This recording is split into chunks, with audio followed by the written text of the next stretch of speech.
Assalamualaikum warahmatullahi wabarakatuh. Saya Muhammad Lutfi Rahman dari lokal Painam semester 4. Di sini saya akan menjawab tugas UAS dari perbandingan pendidikan. Nomor 1 A. Sistem pendidikan di Jepang memiliki beberapa tingkatan yang mencakup pendidikan dasar, menengah, dan tinggi. Berikut adalah pendidikan dasar di Jepang. Taman kanak-kanak biasa disebut Yochien di sana tidak wajib umumnya untuk anak-anak usia 3-6 tahun. Sekolah dasar di sana biasa disebut Shogako, wajib berlangsung selama 6 tahun, kelas 1-6 untuk usia 6-12 tahun. Pendidikan menengah, sekolah menengah pertama Chukago, wajib berlangsung selama 3 tahun, kelas 7-9 untuk anak usia 12-15 tahun. Sekolah menengah atas Kotagako tidak wajib berlangsung selama 3 tahun, kelas 10-12 tahun untuk usia 15-18 tahun. Terdapat berbagai jenis SMA, termasuk yang fokus pada pendidikan umum, pendidikan teknis, dan pendidikan kejuruan. Selanjutnya adalah pendidikan tinggi atau universitas, biasa disebut Daigako, tingkat pendidikan setelah SMA yang terdiri dari program sarjana, undergraduate selama 4 tahun, kecuali program kedokteran dan beberapa program lain yang memerlukan banyak waktu. Universitas di Jepang terkenal di dunia yang menawarkan berbagai jurusan. Perguruan tinggi teknik dan kejuruan, biasa disebut Koto Senmon Gekko, menawarkan pendidikan tinggi dalam bidang teknik dan kejuruan Gekko. Program ini berlangsung selama 2 hingga 4 tahun, mengarah ke gelar Associate Degree. Perguruan tinggi komunitas adalah Tanki Digaku, menawarkan program yang fokus pada pendidikan praktis, persiapan kerja. Gelar Associate Degree diberikan setelah penyelesaian program ini. Selain itu, sistem pendidikan di Jepang memiliki tes nasional yang signifikan, yaitu ujian masuk perguruan tinggi Daigako Nyushi, yang seringkali menjadi faktor penentu untuk masuk ke universitas bergengsi.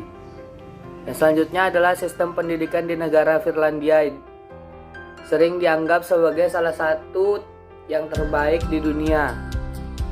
Pendidikan yang merata. Sistem pendidikan di Finlandia didasarkan pada prinsip kesetaraan, inklusi. Pendidikan dasar menengah di negara bersifat bebas biaya dan terbuka untuk semua warga negara di Finlandia. Fokus kebahagiaan dan keseimbangan. Finlandia merupakan pentingnya kesejahteraan siswa dalam proses belajar mengajar. Mereka percaya bahwa siswa yang bahagia dan seimbang memiliki performa akademik yang lebih baik. Yang ketiga adalah kurikulum yang holistik. Kurikulum Finlandia didasarkan pada pendekatan holistik yang mencakup pembelajaran akademik, keterampilan hidup, dan keseimbangan antara kegiatan fisik dan mental. Selanjutnya adalah sistem pendidikan di Korea Selatan. Dia sangat dihargai dan dianggap salah satu yang terbaik di dunia. Pendidikan di Korea Selatan diberikan secara wajib dan gratis untuk anak-anak dari usia 6-15 tahun dari sekolah dasar dan menengah pertama. Berikut adalah beberapa poin penting tentang sistem pendidikan di negara Korea. Struktur pendidikan. Sistem pendidikan di Korea Selatan terdiri dari 3 tingkat utama, yaitu pendidikan dasar 6 tahun, menengah 3 tahun, dan tinggi 4 tahun. Pendidikan tinggi terdiri dari perguruan tinggi dan universitas. Pendidikan dasar dan menengah, sekolah dasar dimulai dari usia 6 tahun dan berlangsung selama 6 tahun. Kemudian siswa dilanjutkan sekolah menengah pertama selama 3 tahun. dan begitu seterusnya. Persiapan ujian. Di Korea Selatan, ujian perguruan tinggi Senwang memiliki peran penting bagi kehidupan siswa. Siswa di kelas 12 mengikuti ujian ini dengan hasil yang mempengaruhi peluang mereka untuk masuk ke perguruan tinggi bergengsi. Persiapan ujian ini seringkali intensif dan melibatkan belajar di luar jam sekolah. Selanjutnya adalah sistem pendidikan di negara Malaysia yang melibatkan beberapa tahap termasuk pendidikan persekolah, pendidikan rendah, dan pendidikan menengah, dan pendidikan tinggi. Berikut adalah penjelasannya. Pendidikan sekolah di Malaysia adalah tahap awal dalam sistem pendidikan ini. Bukanlah tahap diwajibkan, tetapi disarankan agar anak-anak mengikuti pendidikan di sekolah dan mempersiapkan mereka sebelum memasuki pendidikan sekolah rendah. Pendidikan sekolah rendah adalah tahap berikutnya. Pendidikan sekolah rendah yang wajib bagi semua anak Malaysia. Pendidikan sekolah rendah terdiri dari 2 tahap, yaitu rendah 1, darjah 1 hingga darjah 2, dan darjah 2, darjah 4, dan darjah 6. Pendidikan menengah. Setelah menyelesaikan pendidikan rendah, siswa melanjutkan ke pendidikan menengah. Pendidikan menengah terdiri dari 2 tahap, yaitu menengah atas tingkatan 1 hingga tingkatan 3, dan tingkatan tinggi tingkatan 4 dan tingkatan 6. Pendidikan tinggi. Setelah penyelesaian pendidikan menengah, siswa dapat melanjutkan pendidikan tinggi. Malaysia memiliki universitas negeri, politeknik, institut teknologi, dan perguruan tinggi swasta yang menawarkan berbagai macam program akademik profesional. Pendidikan tinggi Malaysia mencakup program yang terkenal di Malaysia, antara lain Universiti Malaysia UM, Universiti Teknologi Malaysia UTM, dan Universiti Sains Malaysia USM. Selain itu, Malaysia juga memiliki beberapa sekolah internasional, sekolah swasta yang menawarkan kurikulum internasional seperti International Baccalaureate atau yang disebut juga IB, dan Cambridge International Examination. Sistem pendidikan di Indonesia adalah cara perbandingan tingkat pendidikan antara lembaga pendidikan yang berbeda, baik di tingkat nasional maupun di tingkat internasional. Tujuan dari sistem pendidikan adalah untuk memfasilitasi pengakuan dan pemahaman yang lebih baik tentang prestasi akademik dan kualifikasi pendidikan seseorang. Di Indonesia, sistem perbandingan pendidikan didasarkan pada struktur pendidikan yang telah ditetapkan oleh pemerintah. Sistem ini mencakup beberapa tingkatan pendidikan, yaitu pendidikan dasar terdiri dari taman kanak-kanak, sekolah dasar, dan sekolah menengah. Pendidikan dasar biasanya berlangsung selama 12 tahun. Pendidikan menengah merupakan lanjutan dari pendidikan dasar yang terdiri dari sekolah menengah atas dan sekolah menengah kejuruan. SMA lebih fokus ke pendidikan akademik, sedangkan SMK lebih berfokus kepada keterampilan dan keahlian tertentu. Pendidikan tinggi merupakan jenjang setelah menyelesaikan pendidikan menengah. Pendidikan tinggi di Indonesia mencakup perguruan tinggi di universitas yang menawarkan program sarjana 1, magister S2, dan doktor S3.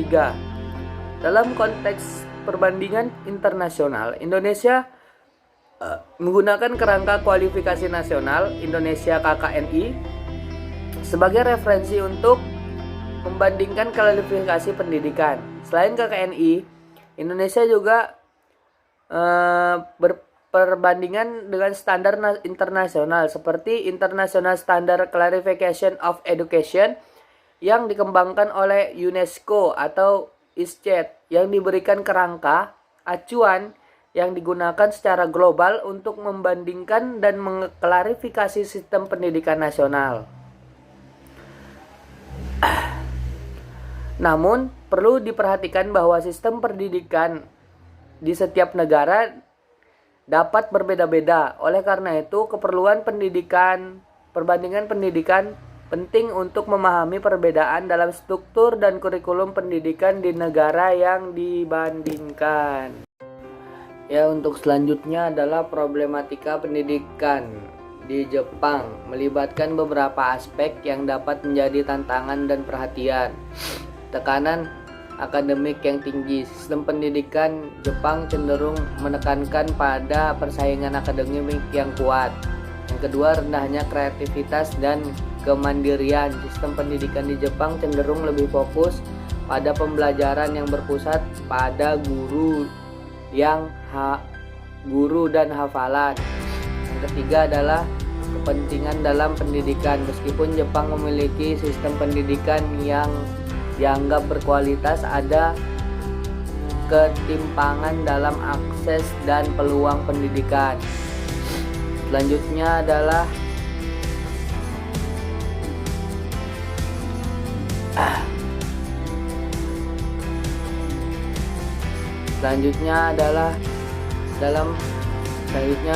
problematika pemerintahan di Korea Selatan.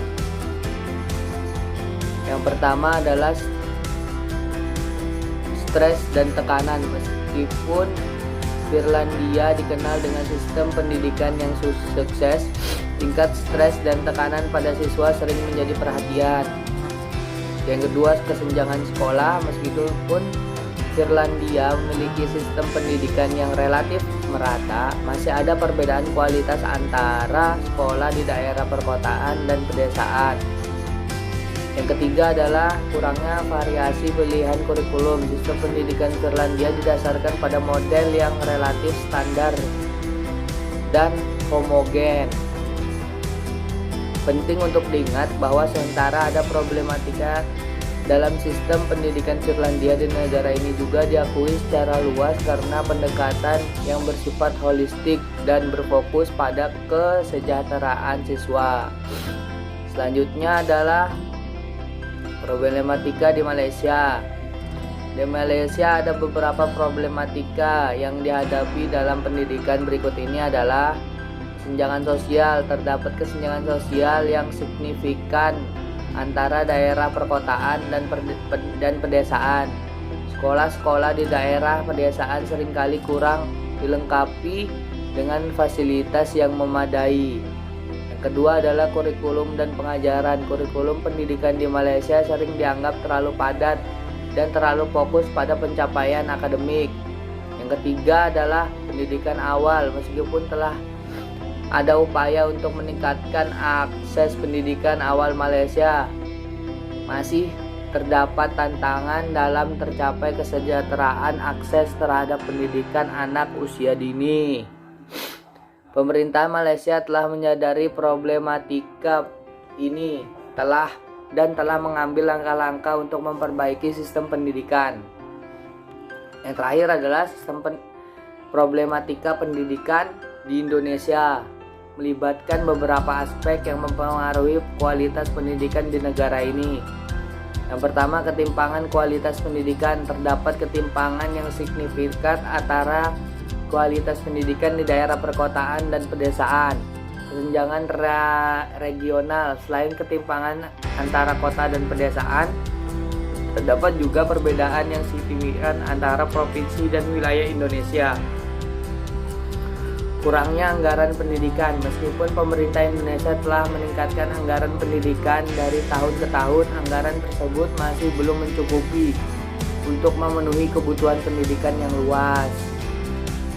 Problematika pendidikan di negara Korea dapat mencakup beberapa isu yang kompleks. Meskipun Korea dikenal sistem pendidikan yang sangat kompetitif dan keunggulan akademiknya. Yang pertama, tekanan dan stres. Sistem pendidikan di Korea seringkali memberikan tekanan yang sangat tinggi pada siswa. Beban belajar yang berlebihan. Kurikulum di Korea seringkali padat dan siswa diharapkan belajar dalam jumlah waktu yang panjang di sekolah dan juga di luar sekolah. Kurangnya kreativitas dan keterampilan hidup. Fokus yang terlalu kuat pada akademik dan ujian standar di sistem pendidikan Korea mengabaikan pengembangan kreativitas dan keterampilan hidup yang penting. Yang keempat adalah ketidakseimbangan emosi sosial karena fokus yang berlebihan dan hasil akademik. Pendidikan di Korea seringkali mengabaikan pengembangan keterampilan sosial dan emosi siswa. Dalam beberapa tahun terakhir, pemerintah Korea telah berupaya mengatasi beberapa masalah ini dengan mendorong perubahan dalam pendekatan pendidikan seperti mengurangi beban kurikulum, mendorong kreativitas dan inovasi, dan memberikan lebih banyak dukungan bagi siswa dalam hal kesehatan mental dan keseimbangan hidup. Selanjutnya adalah kebijakan pendidikan di Jepang, mencerminkan nilai-nilai dan tradisi budaya Jepang yang kuat. Berikut adalah beberapa poin penting tentang kebijakan di negara Jepang. Yang pertama, wajib belajar di Jepang. Pendidikan dasar dan menengah wajib belajar semua anak usia sampai 6-15 tahun. Pemerintah mendorong kehadiran sekolah yang tinggi dan mencoba untuk mengurangi angka putus sekolah. Sistem pendidikan Jepang terdiri dari 3 tingkatan: pendidikan dasar selama 6 tahun, dan pendidikan menengah pertama selama 3 tahun, dan pendidikan menengah atas selama 3 tahun. Kurikulum nasional Jepang memiliki kurikulum nasional yang ditetapkan oleh Kementerian Pendidikan, Budaya, Olahraga, dan Ilmu Pengetahuan dan Teknologi (MEX) namanya. Kurikulum ini mencakup berbagai mata pelajaran seperti bahasa Jepang, matematika, sains, ilmu sosial, seni, dan pendidikan jasmani. Penting untuk dicatat bahwa kebijakan pendidikan dapat berubah dari waktu ke waktu, dan informasi terkini tentang kebijakan pendidikan Jepang dapat diperoleh dari sumber-sumber yang resmi dan atau publikasi terkait. Yang selanjutnya adalah kebijakan pendidikan di Korea mengalami banyak perubahan dan perkembangan seiring waktu. Yang pertama adalah pendidikan dasar. Sistem pendidikan dasar di Korea terdiri dari sekolah dasar 6 tahun dan sekolah menengah pertama 3 tahun. Pendidikan dasar di Korea diwajibkan untuk semua anak dari usia 6 tahun sampai 15 tahun. Kebijakan pendidikan tinggi. Pendidikan tinggi di Korea diberikan melalui perguruan tinggi, universitas, dan institusi pendidikan tinggi lainnya. Perguruan tinggi di Korea dikenal dengan standar pendidikan yang tinggi dan reputasi internasional yang baik. Seleksi masuk perguruan tinggi di Korea sangat kompetitif. Sistem seleksi seringkali didasarkan pada ujian standar nasional yang dikenal sebagai Suneung. Penting untuk dicatat bahwa kebijakan pendidikan di Korea terus mengalami perubahan dan penyesuaian dengan kebutuhan masyarakat dan tuntutan global.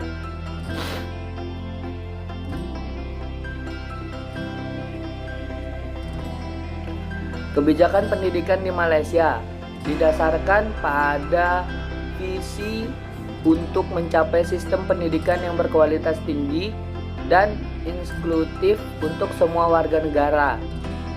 Berikut adalah kebijakan pendidikan utama di Malaysia. Pendidikan prasekolah di Malaysia tidak wajib tetapi sangat dianjurkan. Pendidikan dasar di Malaysia terdiri dari 2 tahap, yaitu rendah dan menengah. Rendah itu terdiri dari 1 hingga 6. Sedangkan menengah terdiri dari tahun 7 hingga 9. Kurikulumnya meliputi mata pelajaran seperti bahasa Malaysia, matematika, sains, dan bahasa asing seperti bahasa Inggris. Kebijakan pendidikan di Indonesia telah mengalami perubahan seiring waktu dan berbagai pemerintahan yang berkuasa. Berikut adalah gambaran umum tentang kebijakan pendidikan di Indonesia. Wajib belajar 12 tahun. Pada tahun 2013, pemerintah Indonesia mengeluarkan kebijakan wajib belajar 12 tahun yang mewajibkan semua anak usia 6-18 tahun untuk bersekolah. Kebijakan ini bertujuan untuk meningkatkan partisipasi pendidikan dan kualitas sumber daya manusia di negara ini. Yang kedua adalah kurikulum 2013.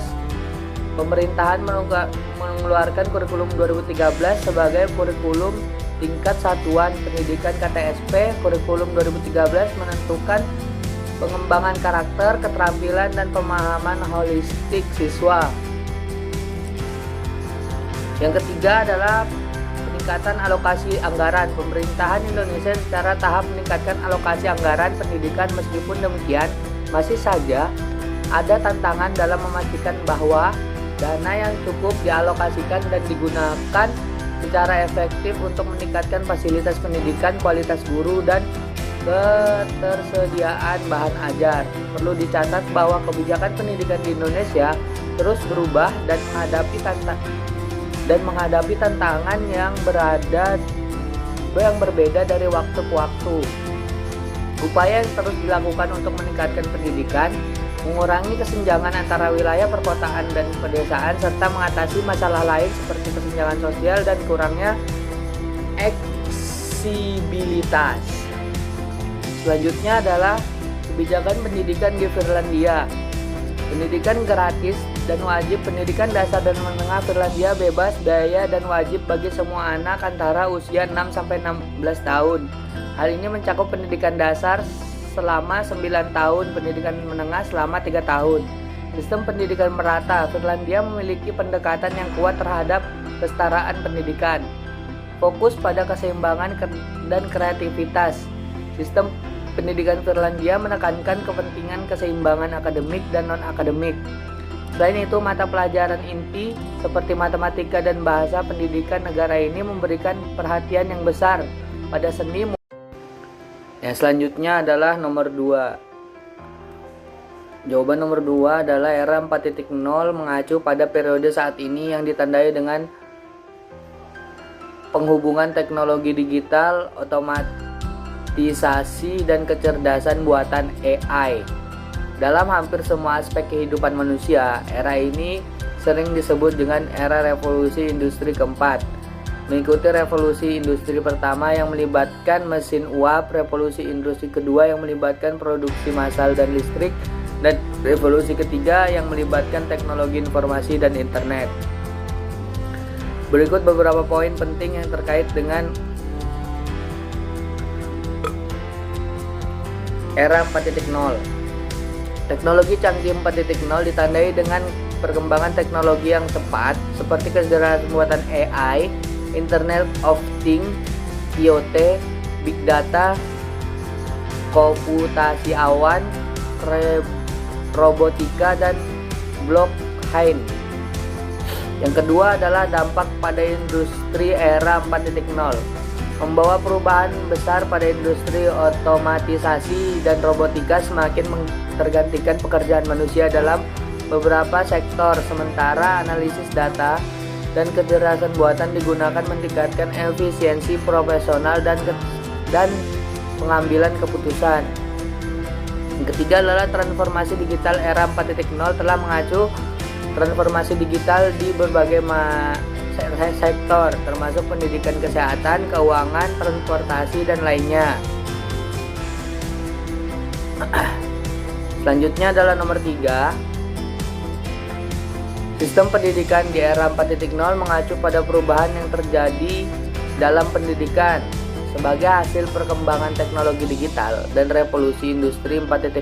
Era 4.0 ditandai dengan penggunaan teknologi yang canggih seperti kecerdasan buatan AI, Big Data, Internet of Things, robotika, dan kompetensi awan yang mempengaruhi sebagai aspek kehidupan manusia, termasuk beberapa karakteristik sistem pendidikan di era 4.0, antara lain pembelajaran berbasis teknologi.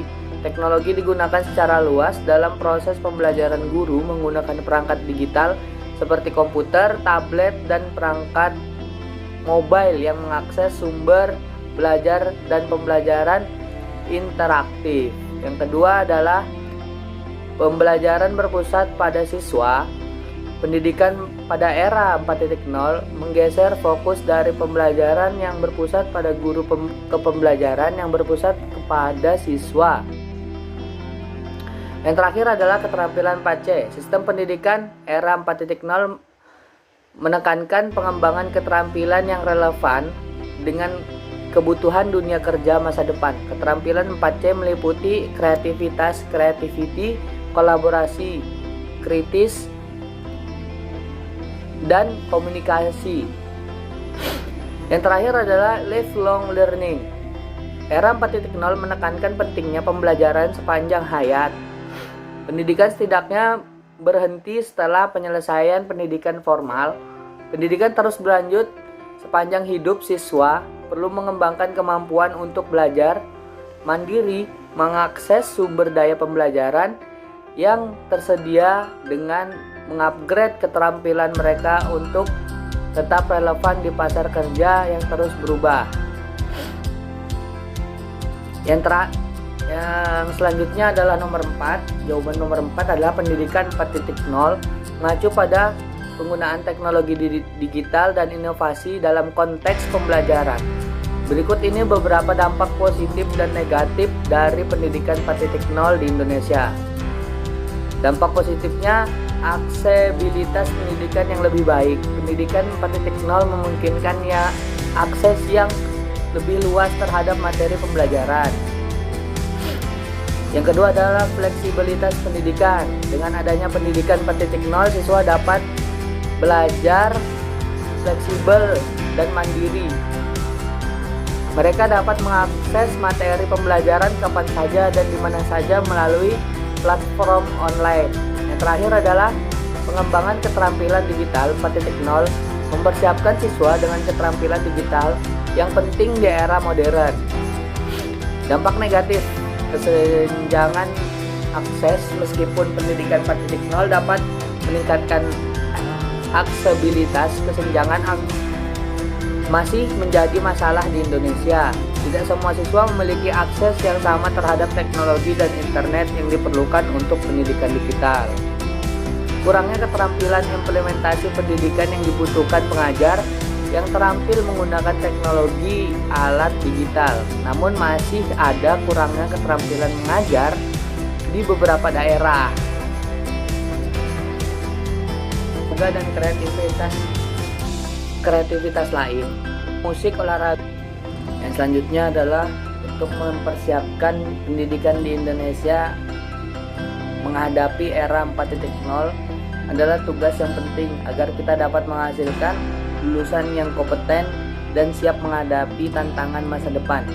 Berikut adalah beberapa langkah yang dapat diambil. Yang pertama adalah penyesuaian kurikulum. Kurikulum pendidikan perlu diperbarui agar mencakup keterampilan dan pengetahuan yang relevan dengan era 4.0 seperti pemrograman komputer, kecerdasan buatan, analisis data, keahlian digital, dan keterampilan kolaboratif. Yang kedua adalah peningkatan kualitas pengajaran. Guru harus dilengkapi dengan keterampilan dan pengetahuan yang diperlukan untuk mengajar di era 4.0. Mereka perlu mendapatkan pelatihan tentang penggunaan teknologi dalam pembelajaran. Yang terakhir adalah fokus pada keterampilan abad ke-21. Selain pengetahuan penting untuk mengembangkan keterampilan abad ke-21 seperti keterampilan berpikir kritis, kreativitas, kerjasama, komunikasi efektif, pemecahan masalah, dan keterampilan digital. Sekian penjelasan jawaban UAS perbandingan pendidikan. Assalamualaikum warahmatullahi wabarakatuh.